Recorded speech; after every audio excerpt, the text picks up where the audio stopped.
Lieutenant governor के आश्वासन के बाद NHM एम्प्लॉइज़ एक बार फिर मीडिया के सामने आ गए। क्या मजबूरी है आज फिर मीडिया के सामने आने के लिए? आज इन्हीं से NHM एम्प्लॉइज़ की जो NHM एम्प्लॉइज़ हैं उन्हीं से जानेंगे कि ऐसी क्या मजबूरी पड़ गई कि आज फिर वो मीडिया के सामने आने के लिए मजबूर हो गए। मैम, आपका क्यूएनएस में स्वागत है। मैम, क्या मजबूरी पड़ गई? एक बार लेफ्टिनेंट गवर्नर के आश्वासन के बाद भी फिर आज फिर मीडिया के सामने, प्रेस के सामने आने के लिए मजबूर हो गए आप? देखा जाए तो जैसे कि पता आपको LG साहब आए थे। फर्स्ट ऑफ ऑल मैं LG साहब का तहे दिल से अपनी यूथ की तरफ से शुक्रिया अदा करना चाहूँगी, जो उन्होंने अपना प्रीशियस टाइम देकर हमारे लिए वहाँ आए, हमारे दर्द को सुना। लेकिन उसके बाद अगर हमें फिर से मीडिया के ज़रिए हमें बात पहुँचाने पर मजबूर हुए हैं तो इसलिए कि LG साहब ने यकीन दिलाया था कि 3 month extension plus further extension, और लेकिन बाद में जब रिटर्न में आया तो रिटर्न में साफ क्लियर कर दिया गया कि 3 मंथ्स के बाद हमें एक्सटेंशन नहीं मिलेगी। हमारा दर्द ये है कि मैं LG साहब से कहना चाहूँगी कि LG साहब, क्या आप आए, हमारे लिए प्रीशियस टाइम दिया आपने, क्या इसीलिए कि 3 मंथ्स के लिए हमें रोज़गार देकर उसके बाद फिर से बेरोज़गार कर दिया? ये कैसा इंसाफ है? मगर जिस वक्त LG साहब आपके पास आए, जब आप प्रोटेस्ट कर रहे थे उस टाइम, जब LG साहब आपके पास आए, जब उन्होंने बोला कि हम 3 मंथ के लिए एक्सटेंशन दे रहे हैं, 3 मंथ्स के लिए एक्सटेंशन दे रहे हैं, मगर उस टाइम तो आपने प्रोटेस्ट को ख़त्म कर दिया।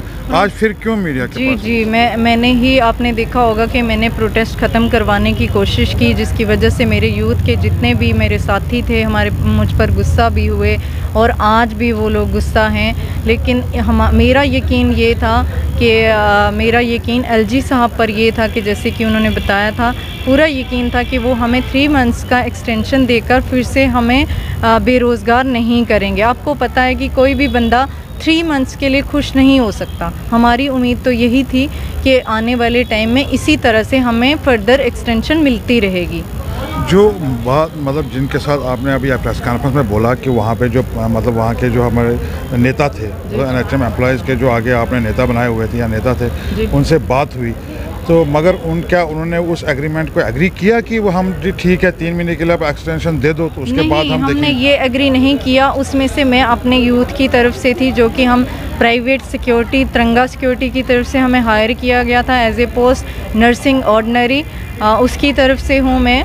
तो मैंने ही प्रोटेस्ट ख़त्म करवाने की कोशिश की। मैंने पहले भी आपको बताया कि इसी उम्मीद पर कि वो 3 month extension plus further extension हमें देंगे। आने वाले टाइम में मेरा तो यही कहना है, जैसे कि मुझे तिरंगा सिक्योरिटी वाले जो NOs हैं उन्होंने मुझे मतलब बात करने के लिए आगे खड़ा किया है, तो उनके अंदर गुस्सा बहुत ज़्यादा भरा हुआ है। मैं कोशिश कर रही हूँ उनको स्टेबल करने की। मेरी यही कोशिश रहेगी कि हम पीसफुली सारा कुछ करें, अपनी बात मतलब LG साहब तक पहुँचाएँ, उन तक हमारी बात पहुँचे।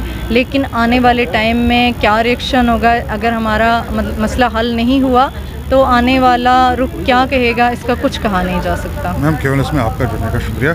ये थे NHM एम्प्लॉइज़ जिनका ये कहना है कि LG साहब ने जो आश्वासन दिया कि हम 3 महीने के बाद जो एक्सटेंशन होगी तो उसको आगे बढ़ा के कंटिन्यू करेंगे, मगर जब हमारे पास रिटर्न ऑर्डर आया उसमें सिर्फ 3 महीने का एग्रीमेंट था जो हमें मंजूर नहीं है।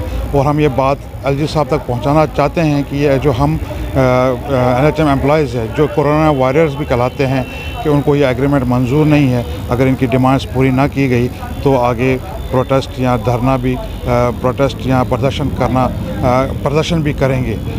कैमरामैन अभिषेक बारू के साथ यासिन मीर, क्यूएनएस जम्मू।